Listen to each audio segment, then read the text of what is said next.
Échale ganas. Échale ganas. ¿Han oído esa expresión? Es una expresión que yo escucho frecuentemente. Échale ganas. Y cuando oigo de eso, que además me cae gorda la expresión, siempre pregunto, ¿a qué? Échale ganas. ¿A qué? ¿O cómo? Y cuando oigo esa expresión, me recuerdo el texto de Stephen Covey, Los 7 hábitos de la gente altamente efectiva, en donde en algún momento de su reflexión él dice, es como cuando usted pone la escalera del éxito y la recarga sobre la pared, y va usted subiendo y subiendo, y abajo la gente, échale ganas, sí, tú puedes, llega, ¿no? Y cuando llegas hasta arriba te das cuenta que la escalera estaba puesta en la pared equivocada. ¿De qué sirve echarle ganas a algo que está mal dirigido? En otro momento en su texto dice Stephen Covey, si yo voy a una ciudad que no conozco y me mandan el plano y me demandan, por ejemplo, voy a Pachuca y accidentalmente me mandan el mapa de Toluca, y yo llego a Pachuca con el mapa de Toluca, pues nunca voy a dar. Pero no falta el tonto que diga, échele ganas. Y él dice, si yo le echo ganas, lo único que va a suceder es que voy a llegar más rápido al lugar equivocado. Eso es lo único que va a suceder. Ahora, a veces, cuando usted se topa con el Evangelio, alguien le platica, alguien le predica, usted lee la Biblia, no va a faltar quien le diga, échale ganas, Lupita. Y Lupita va a decir, ajá. ¿Y a qué? ¿O cómo? No, Jorge, usted échale ganas. Ajá, ¿a qué? Javier, échale ganas. ¿No? Y uno en sus 5 sentidos diría, ¿y a qué o cómo? Y este es un problema que hoy los cristianos venimos enfrentando, porque pareciera ser que al paso de los años se ha hecho un culto a la fe. Usted nomás tenga fe. Está bien, hay que tener fe. ¿A qué? No, usted tenga fe. ¿A qué? Y este es un asunto que los primeros cristianos también tenían que ir dilucidando. Y el Espíritu Santo dirige a Pedro en este texto que acabamos de leer, segunda de Pedro, capítulo 1, de los versos 3 al 11. Y manténgalo ahí abierto porque es el texto que vamos a mantener en esta noción. La primera cosa, véase, estamos en segunda de Pedro 1, capítulo 1, verso 3 al 7. Y dice en el verso 5, vosotros también, poniendo toda diligencia por esto mismo, añadid a vuestra fe. Añadid a vuestra fe virtud, a la virtud conocimiento, al conocimiento dominio propio, al dominio propio paciencia, a la paciencia piedad, a la piedad afecto fraternal, al afecto fraternal amor. Ahora, si quieres saber de qué se trata esto, no falte los próximos domingos, porque vamos a estar hablando de cada uno de estos aspectos específicos. Pero lo que quiero señalar es que la lista de esto empieza con la fe. Para decirlo de una manera amplia, la experiencia espiritual comienza con la fe. Y para decirlo de una manera más específica, más puntual, la vida cristiana comienza con la fe. ¿Pero qué cree? La fe no es suficiente. Así que usted podrá tener mucha fe y echarle muchas ganas, pero no es suficiente. Es el punto de partida, la fe. en el texto que acabamos de leer, Pedro sugiere que la fe debe ser completada. Dicho de otra manera, no puede haber desarrollo y madurez espiritual solamente porque usted tenga mucha fe. Eso no es suficiente. Eso no lo desarrolla. Es el punto de partida. Usted viene al encuentro de Jesucristo en un acto de fe. Y decíamos hace 8 días, usted se vuelve entonces un bebé. ¿Y qué sigue? Nuestros hermanos Vélez están ahorita lidiando con esto. Acaban de tener a su bebé. ¿Y qué dice nuestra hermana? ¿Ya cumplí? No, ahora hay que estar ahí. Decía Ray hace rato, tenían a la hermana secuestrada todo el día para que le estuviera dando pecho al bebé por el problema que estaba presentando. Y ahí estuvo todo el día en el hospital dándole pecho al bebé. ¿Por qué? ¿Ya por haber parido cumplió? No, si ese es el punto de partida. ¿Qué sigue? Alimentarla, cuidarla, vacunarla, protegerla, educarla, para que ese bebé llegue a un nivel de madurez y de desarrollo. Y esto es la misma experiencia que los cristianos enfrentamos. Usted llega aquí con mucha fe, felicidades, pero eso no es suficiente. Eso es el punto de partida. Y entonces Pedro está diciendo que tenemos que agregarle fe, virtud, conocimiento, dominio propio, paciencia, piedad, afecto fraternal y amor. Y entonces, ahora sí, ¿de qué estamos hablando? Del crecimiento. Hace 8 días iniciamos esta serie de sermones que dijimos van a versar sobre la vida cristiana. Otra forma de decirlo es la vida llena del Espíritu Santo. Así que todos nosotros tenemos que estar aquí muy atentos y no solamente decir, échele ganas. ¿A qué? Y aquí Pedro está diciendo, échele ganas, pero póngale conocimiento, afecto, dominio, amor. ¿Se da cuenta? No es un échele ganas en el vacío. Dios no quiere hijos ociosos. Y Dios no quiere hijos estériles.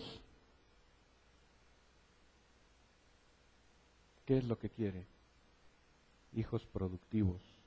Espera que cada uno de nosotros crezcamos, maduremos, nos desarrollemos sanos y fuertes. ¿Para qué? Para que tengamos mucho fruto. Hace 8 días decíamos, uno de los puntos centrales de la reflexión, que somos llamados ¿a qué? A producir frutos dignos de arrepentimiento. Entonces, no estamos aquí para estar vegetando los próximos 5, 10, 20, 30 años. Estamos para producir fruto. Y solamente usted va a producir buen fruto si el árbol es bueno, si tiene buen abono, si tiene buen cuidado, si el jardinero lo está podando adecuadamente, si tiene la temperatura adecuada, la humedad adecuada. ¿Me explico? Usted necesita cuidar su propio desarrollo espiritual. Ahora los pastores estamos llamados a velar por esto, a vigilar la integridad de las ovejas, pero cada uno tiene que crecer y cada uno eventualmente va a llevar mucho fruto. Así que podemos observar muy interesante que cuando hablamos de la fe ocupa un lugar prominente en el Nuevo Testamento. En el Antiguo Testamento solamente se habla de la fe como palabra 3 veces. Pero la enseñanza, la idea, permanece a lo largo de todo el Antiguo Testamento. Pero en el Nuevo Testamento se habla 240 veces, utilizándolo como sustantivo o utilizándolo como verbo, y 67 veces como adjetivo. Vaya que le preocupa a Dios que tengamos una buena fe. La fe es fundamental en la vida de la iglesia, en la vida del cristiano. En todo caso es el elemento central del cristianismo. ¿Cómo nos decimos los cristianos? ¿Es usted creyente? Y si tiene fe es porque cree. ¿Me explico? Usted no puede ser cristiano si no tiene fe. Decía por ahí alguien, Dios no tiene nietos, no tiene hijos postizos. O es o no es. Y la única posibilidad es llegar en un acto de fe. Así que decimos que la vida cristiana comienza con la fe, pero la fe no es suficiente. Tener fe, eso es a lo que somos llamados, a tener fe. ¿Por qué tenemos que tener fe? Hebreos 11:6, dice el escritor, que sin fe es imposible agradar a Dios. ¿Y qué más? Porque el que se acerca a Dios tiene que creer que le hay. ¿Y qué hace Dios con esa fe? La versión antigua dice, es galardonador. La versión nueva diría, hay premios. Hay premios. Sin fe es imposible agradar a Dios. Hebreos 11:6. Así que, ¿cuál es el propósito de la fe? Agradar a Dios. ¿Se da cuenta entonces que no nada más échele ganas? Si usted de verdad tiene fe, lo que le va a llevar esa fe es agradar a Dios. Buscar cuál es la voluntad de Dios, dice Romanos 12:2, que es agradable y perfecta. Para que entonces usted se sume a esa voluntad de Dios que es agradable y perfecta. Si usted se suma a esa voluntad, ¿qué está haciendo? Agradando a Dios. ¿Me explico? Los que tenemos la experiencia paterna o materna, pues podrán entender esto. Cuando tenemos hijos les inculcamos ciertos principios, les damos cierta dirección. Y algún día queremos vernos felices cuando dice uno, por fin ya entendió y ya está aplicando lo que le enseñé. Pero ¿cuántos años batalla uno con los hijos? Alza tu cuarto, levántate temprano, haz tu tarea, no seas grosero, sé... Y está uno ahí. Hasta que a veces uno pierde la paciencia y dice, bueno ya, caso perdido. Y de pronto Dios hace su obra y vemos hijos obedientes. Dice uno, ah caray. ¿Y qué pasa cuando tus hijos te obedecen, Livia? ¿Y qué pasa cuando Lupita te obedecen tus hijos? ¿Y qué pasa, Javier, cuando Jimena te obedece? ¿O Betty cuando Jessica te obedece? ¿Cuando Daniela te obedece? Uno se siente feliz, ¿o no? Quizás alguno de ustedes diga, yo quisiera algún día verme feliz. Bueno, pues que sus hijos le obedezcan. Eso es muy fácil. Aplíquese. Ahora, ¿qué cree usted que está experimentando Dios con nosotros? No sé qué está experimentando con usted, pero una cosa me queda muy clara. Dios espera que su fe le agrade, que su conducta le agrade, porque sin fe es imposible agradar a Dios. ¿Qué es la fe entonces? La fe trae recompensa, dijimos, y tiene vamos a ver tres textos, así muy rápido, que nos llevan a la misma situación. Romanos 5:1, alguien que lo busque, por favor. Otro que busque Efesios 2:8 y uno tercero que busque Romanos 1:16. Romanos 5:1. A ver, fuerte.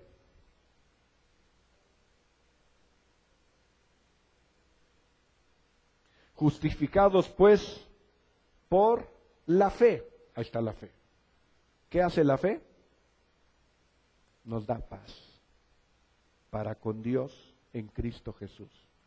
Así que si a usted todavía le aterra la idea de pensar en Dios, si todavía le da chorrillo cuando piensa en Dios, es porque usted no tiene paz. Pero cuando usted tiene fe, tenemos paz para con Dios en Cristo Jesús.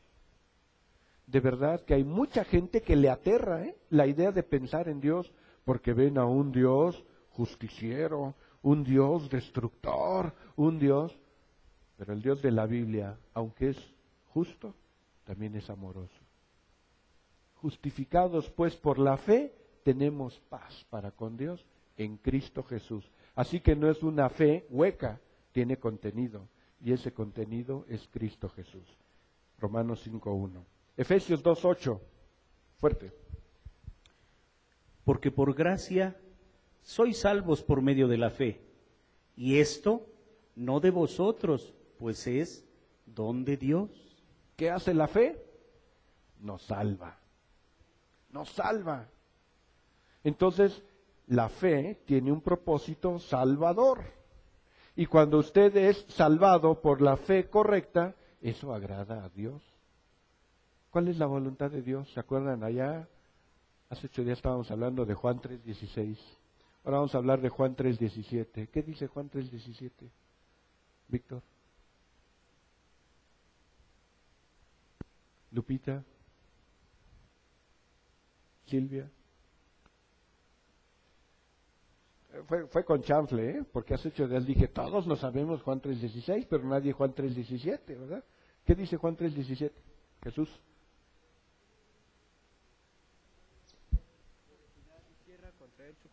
No. Juan 3:17. A ver, ¿quién lo tiene? ¿Fuerte? ¿Dan? Sino para que el mundo sea salvo por él. ¿Y el 18? El que en él cree no es condenado, pero el que no cree ya ha sido condenado porque no ha creído en el nombre del unigénito Hijo de Dios. Ok, ¿cuál es la voluntad de Dios? Que no seamos condenados, que seamos salvos. ¿Se da cuenta? Entonces, cuando usted responde en un acto de fe ese llamamiento, usted está haciendo alegre el corazón de Dios. Porque sin fe es imposible agradar a Dios. Ahora, a mí me queda muy claro que cuando Silvia tiene agrado, trae una sonrisota, ¿sí? Le llamaríamos sonrisa colgate, ¿se acuerdan de aquellas sonrisas? Y uno dice, tiene agrado, pero igual cuando no tiene uno agrado, ¿cómo se ve? ¿Cómo espera usted ver el rostro de Dios cuando usted responde en un acto de fe? Con una sonrisa, ¿o no? Y la tercera, Romanos 1:16.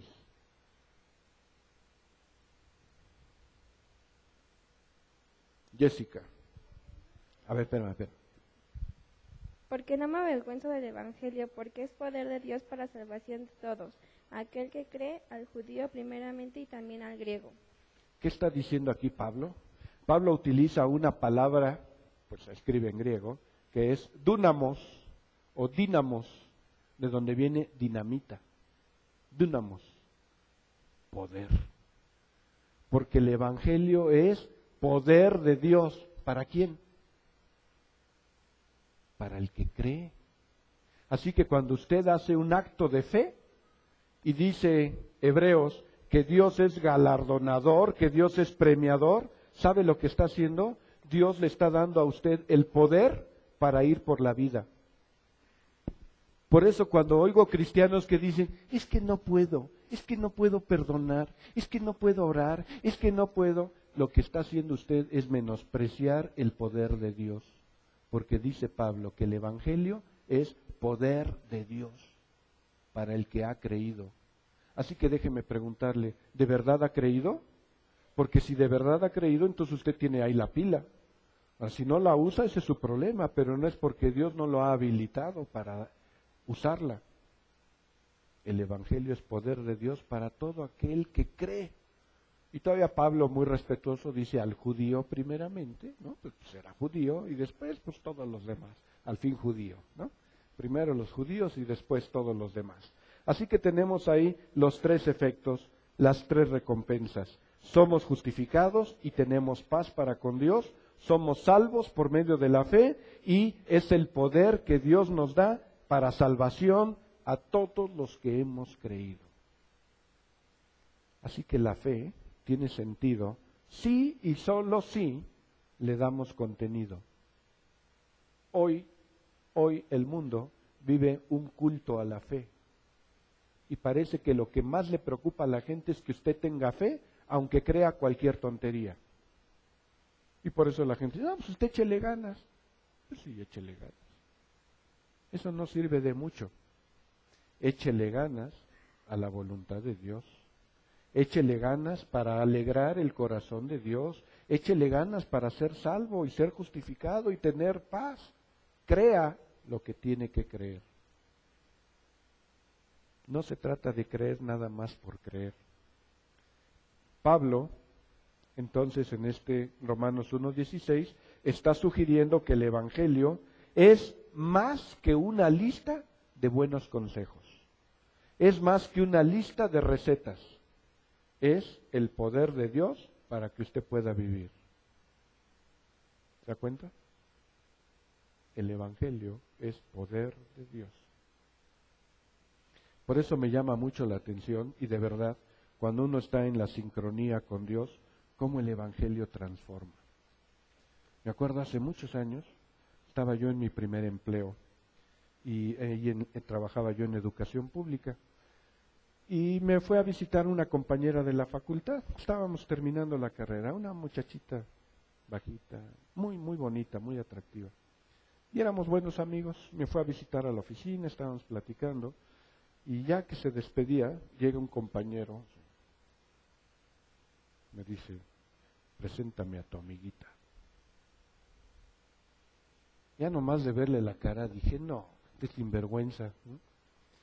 Y le digo, ¿y para qué? Quiero con ella, preséntamela. Y la verdad me enojó, pues es mi amiga. Y le dije, no, ¿sabes qué? No te la presento.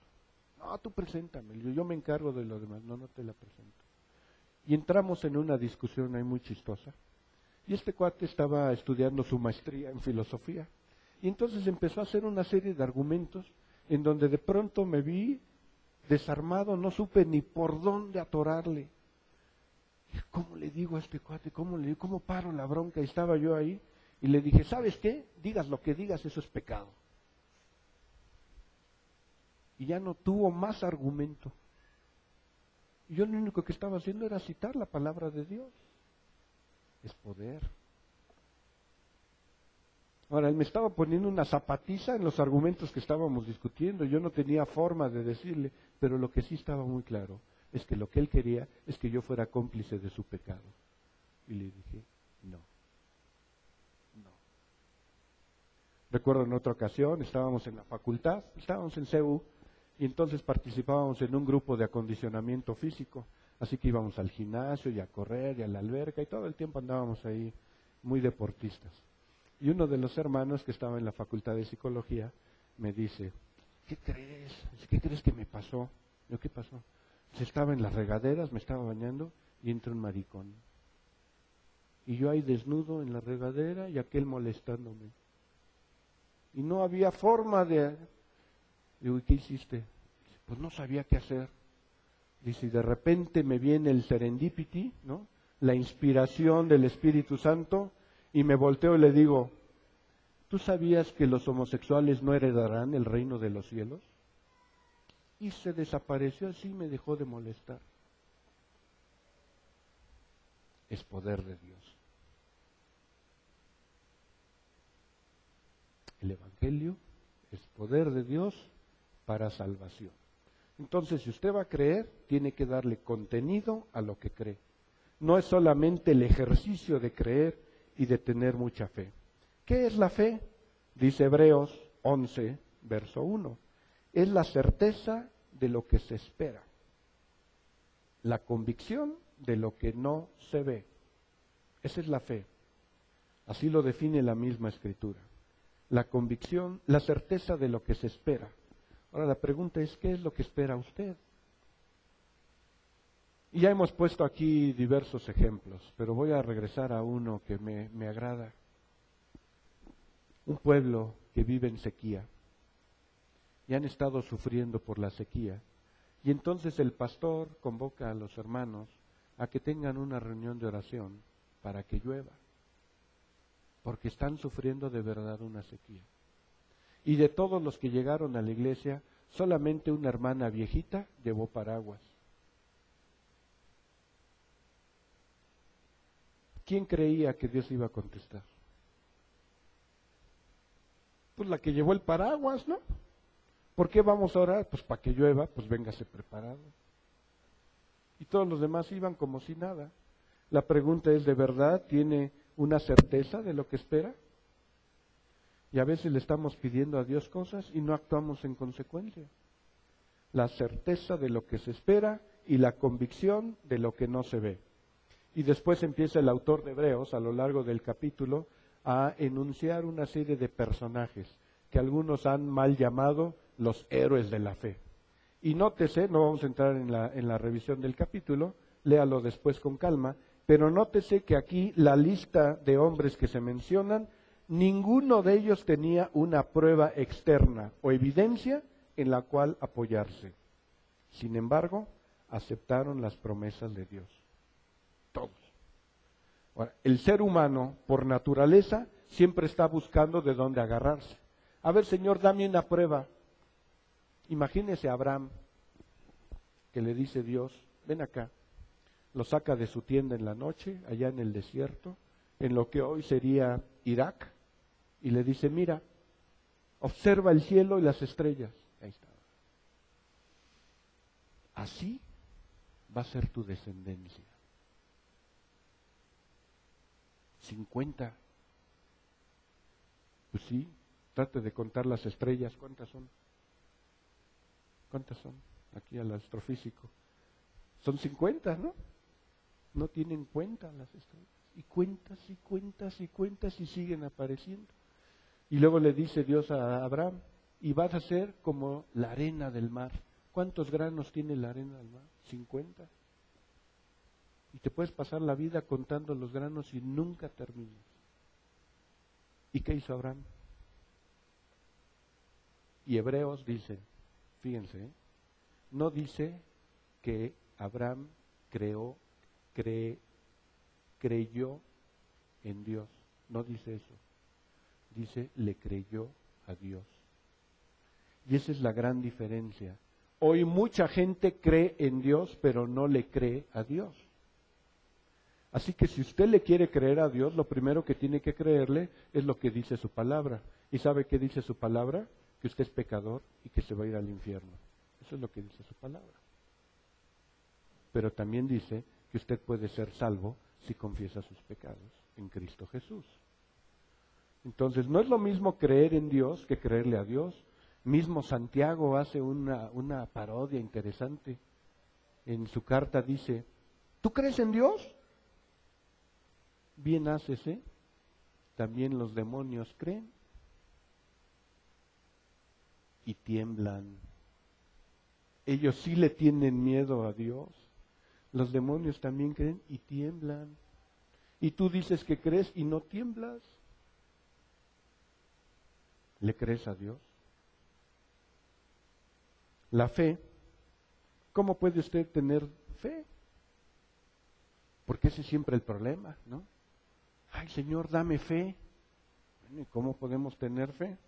Y dice la Escritura que tenemos 3 formas. La primera, que tenemos que tener muy claro, la fe es un don de Dios. Lo acabamos de leer, Efesios 2:8. La fe es don de Dios. Por lo tanto, no importa cuánto te esfuerces tú por tener fe y por añadir fe. Lo que tienes que pedirle a Dios es que Dios te dé el don de la fe. Primero. Segundo, la fe, dice Pablo, viene por el oír. Y oír la palabra de Dios. ¿Quiere usted tener una fe correcta?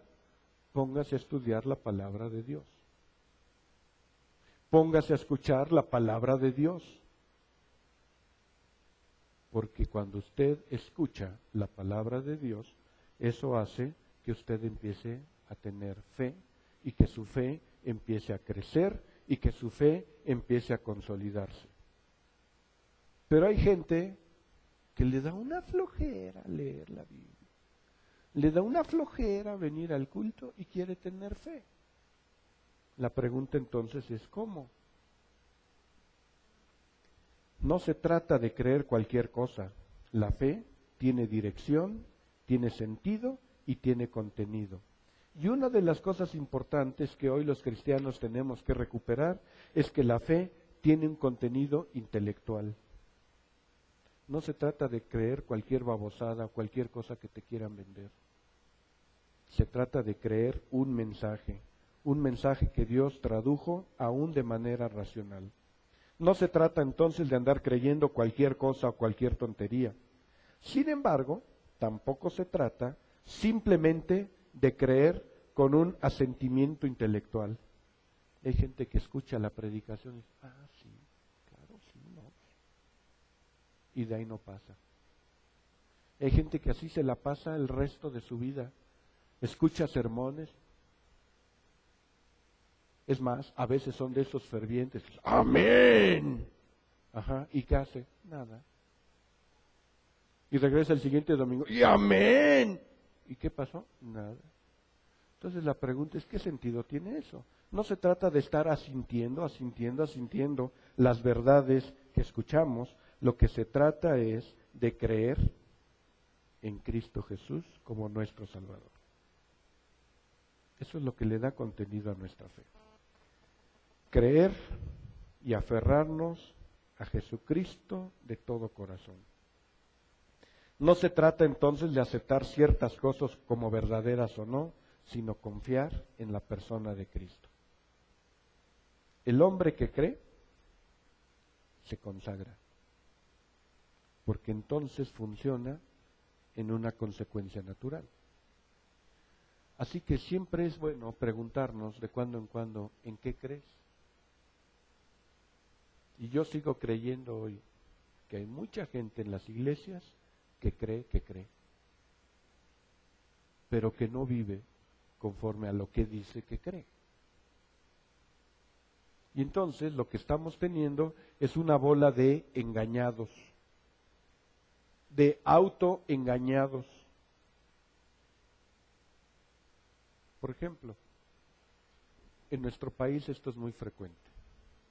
Hay alguien que está enfermo, va al médico, el médico le hace su diagnóstico, le manda un tratamiento y le dice, tómese este tratamiento por 15 días o por un mes y al final viene para ver cómo va, cómo evoluciona. Y la persona se empieza a tomar el tratamiento, ya se siente bien y lo interrumpe. No lo termina. Y a la semana vienen las molestias, viene el dolor, viene lo que tenga, y ahí va de regreso al doctor. Y le pregunta al doctor, ¿cómo le va? Bien, ¿acabó su tratamiento? Jeje. Entonces, ¿a qué viene? Y le vuelve a dar su tratamiento y se va la persona, empieza a tomar el tratamiento, se siente bien y lo interrumpe. La pregunta es entonces, ¿cree o no cree en el tratamiento? ¿Cree o no cree en la palabra del doctor? Si cree, entonces termine el tratamiento, actúe en consecuencia. ¿Me explico? Y hoy hay mucha gente que dice creer en Dios, que dice creer en Jesucristo, pero no vive y no actúa consecuentemente con ello. No voy a decir nombres para no ofender a nadie, pero imagínense, es un caso hipotético. Pero hay iglesias en donde hay hermanos que a la par de la Biblia traen su horóscopo. Es absurdo. Hay hermanos que a la par de la Biblia se andan haciendo tatuajes. Hay hermanos que a la par de la Biblia andan yendo con chamanes y se andan haciendo limpias. Es absurdo. Es más, hay hermanos que piden bendición para que les vaya bien en la tranza. Eso es tan chistoso. Allá en Montevideo, en Lindavista, está el templo de San Cayetano, a donde van los ladrones a persinarse para que les vaya bien. ¿Qué tal, Me voy a ir a persinar para que pueda robar bien hoy. ¿No le parece absurdo? ¿No le parece contradictorio?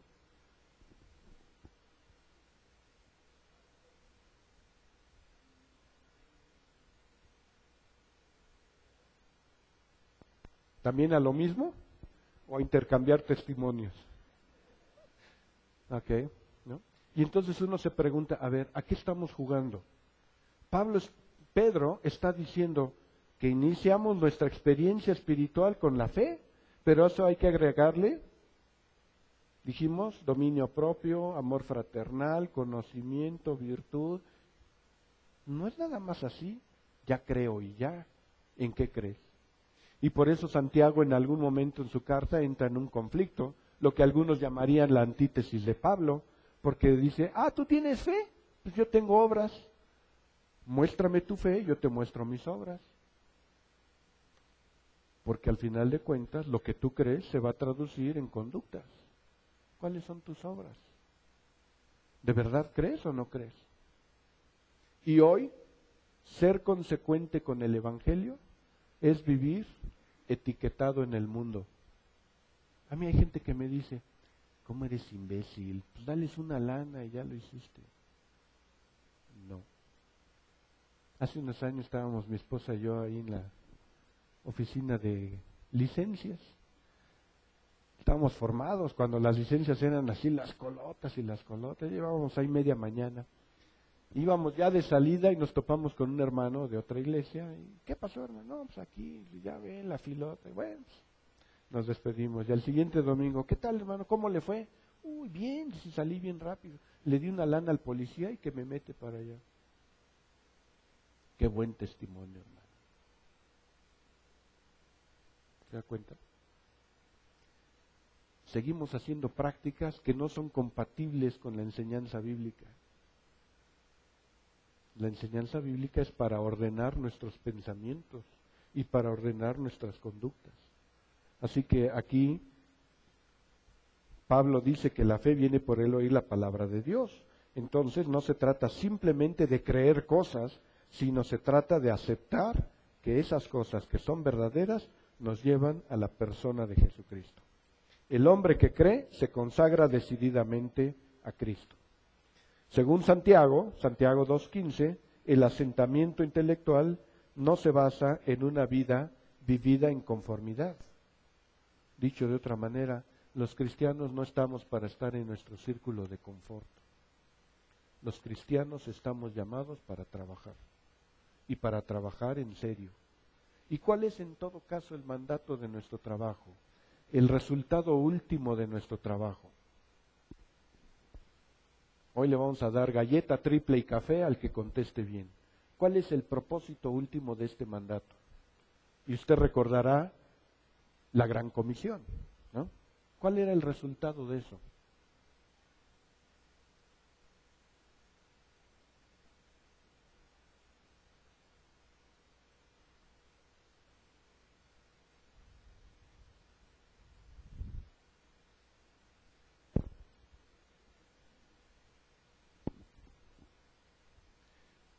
El propósito de la gran comisión. ¿Cuál es el propósito de predicar el Evangelio? ¿Y cuál es el propósito de bautizarlos y de tener discípulos? Transformar el mundo. Somos llamados a transformar el mundo. No lo vamos a hacer en nuestras fuerzas. Hay un Espíritu Santo que es el Consolador y es el que redarguye de justicia, de juicio y de pecado a cada uno. Lupita no podía haber dicho el domingo pasado, yo quiero aceptar al Señor si el Espíritu Santo no la trae esa convicción. ¿Me explico? Jorge no puede decir, yo quiero aceptar al Señor nomás de mis pistolas. El Espíritu Santo tiene que hacer la obra en su corazón y en su pensamiento. Por eso a veces me vuelvo más cínico. Y anoche en una cena le decía a un amigo, si el Señor no te redarguye, yo no puedo hacer nada.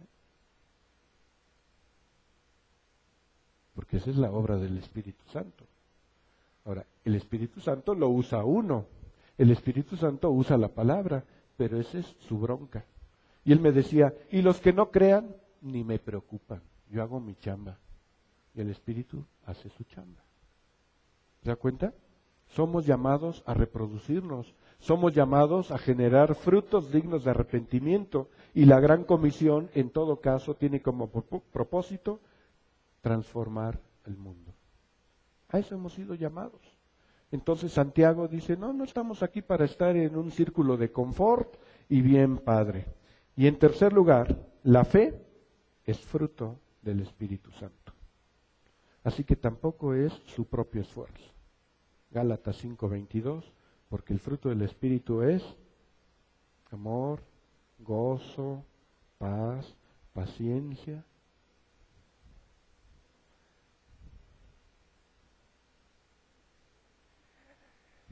Galleta para todos. Hoy ganaron. ¿Se da cuenta? Esa es la presencia del Espíritu Santo. Y le explicaba a este amigo anoche, imagínate que tu vida es como una taza que tiene café, aguas negras. Y entonces el Espíritu Santo te quiere limpiar. Bueno, pues hay muchas formas, pero quizás la forma más pedagógica, más didáctica, es que el Espíritu Santo trae su jarra de agua limpia y empieza a vaciar el agua limpia en tu taza. ¿Y qué va a hacer el agua limpia? Va a sacar el café. Y va a estar sacando toda la podredumbre, toda la inmundicia, hasta que eventualmente va a quedar pura agua limpia. Eso es lo que el Espíritu Santo hace en nuestras vidas. Una vez que el Espíritu Santo llega a nuestras vidas, Él empieza a sacar toda la porquería que traemos ahí atorada. Ahora, algunos la traemos en costras, entonces va a costar más trabajo y va a doler, pero de que lo va a sacar, lo va a sacar. ¿Qué maestro limpio ni qué maestro limpio? Es infalible la labor del Espíritu Santo.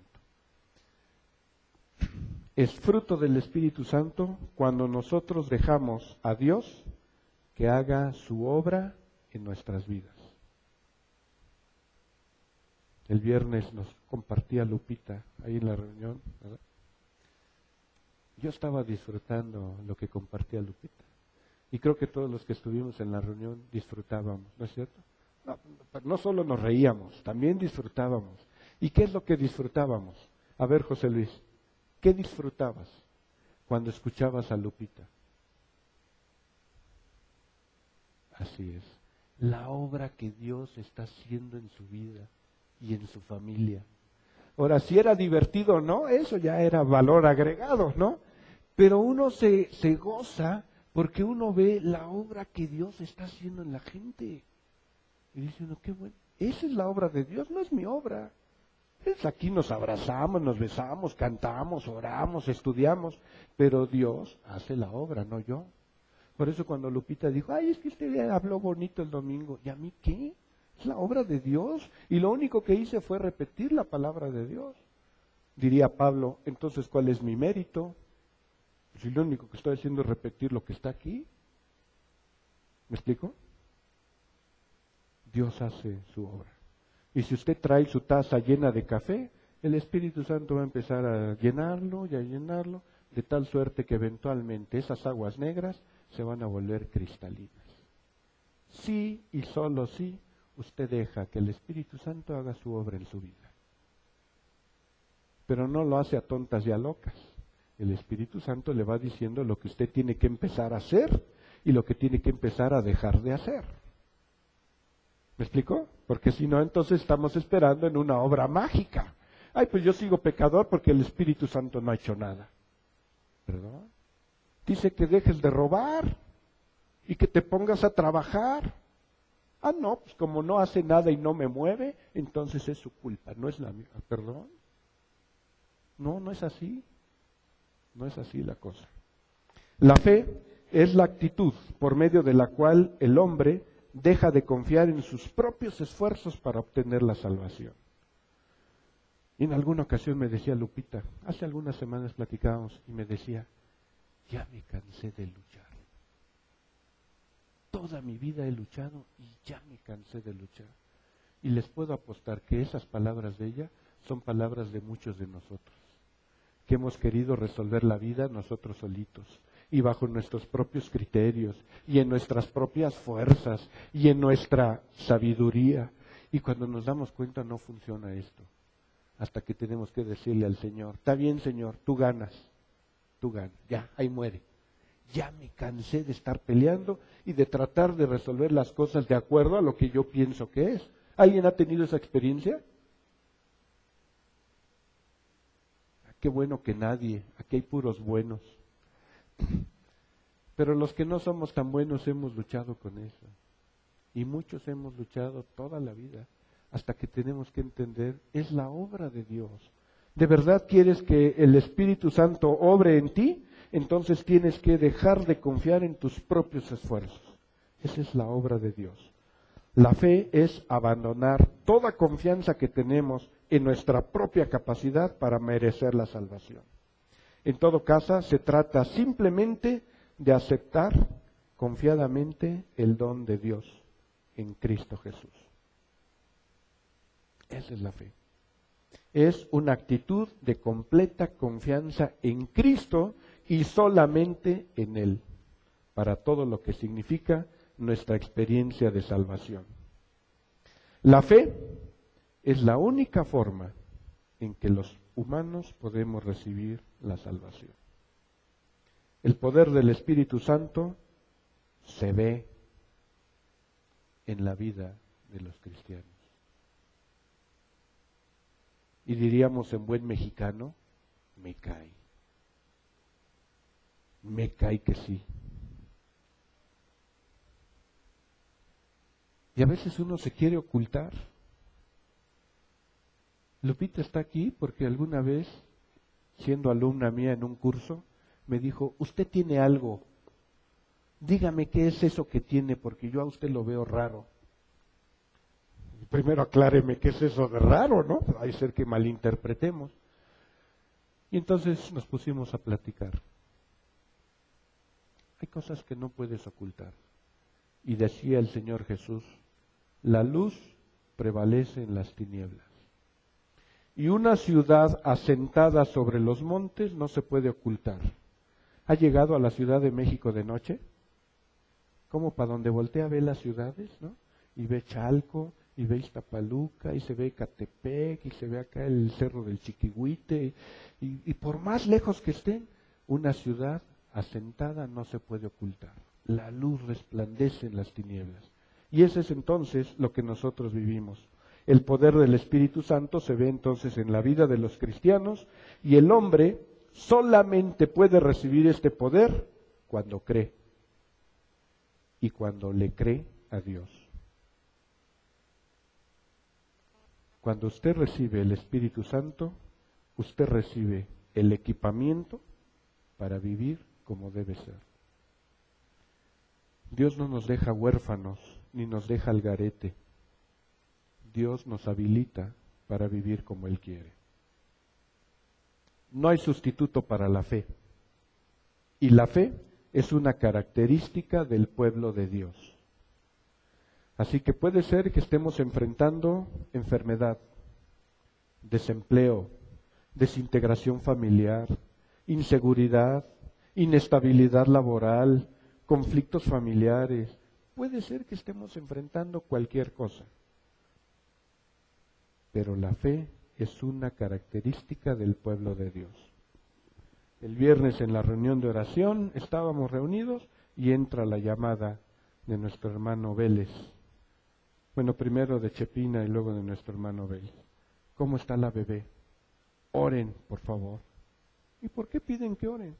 Porque la fe es una característica de los cristianos.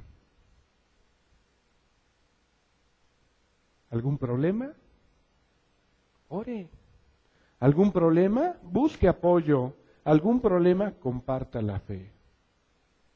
Los cristianos tenemos este elemento. ¿Qué significa entonces tener fe? Abandonar toda la confianza en nuestros recursos propios y entregarnos sin reservas a las misericordias de Dios. Significa aferrarnos a las promesas de Dios en Cristo Jesús y significa confiar enteramente en la obra perfecta de Cristo en pro de nuestra salvación y en el poder del Espíritu Santo que mora en nosotros como una fortaleza diaria.